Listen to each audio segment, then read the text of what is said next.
Ooh, no good.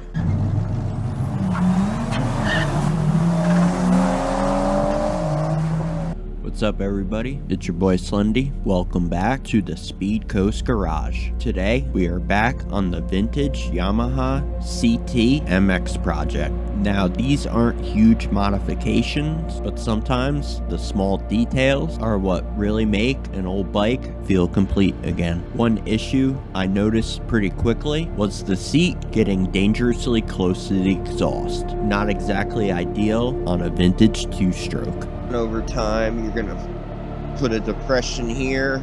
And it seems like every vintage Yamaha I run across is missing the strap. So today, I am installing a proper seat strap setup along with a new tank hold down band to tighten things up and make this old CT feel a little more finished. Honestly, these are pretty simple installs, but they make a massive difference in how solid the bike feels overall. First thing I tackled was the seat strap. The strap not only gives the bike a more period correct look, but most importantly, To keep this seat from leaning on the exhaust, all I'm gonna need is this strap and this bolt.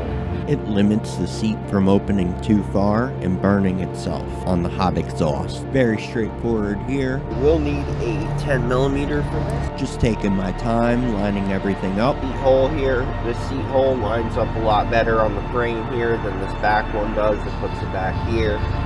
So I'm gonna shoot for this one. And making sure the strap sat evenly and parallel when the seat was open. After that, I moved on to the tank hold down band. The original setup on these old bikes break down over time, wear out, and just disappear. So getting this back in place really helps tighten everything back up. Again, small detail, but it goes a long way on these vintage bikes, especially when you're trying to bring them back to life without over restoring them. Little upgrades like these and the simplicity of it are exactly what I love about these old Yamaha Enduros. And honestly, it's starting to feel more and more like a complete motorcycle again. Appreciate you guys hanging out with me for another one. More CT-MX content is definitely on the way, along with more work on Fool's Gold and the rest of the projects here at the SpeedCoast Garage.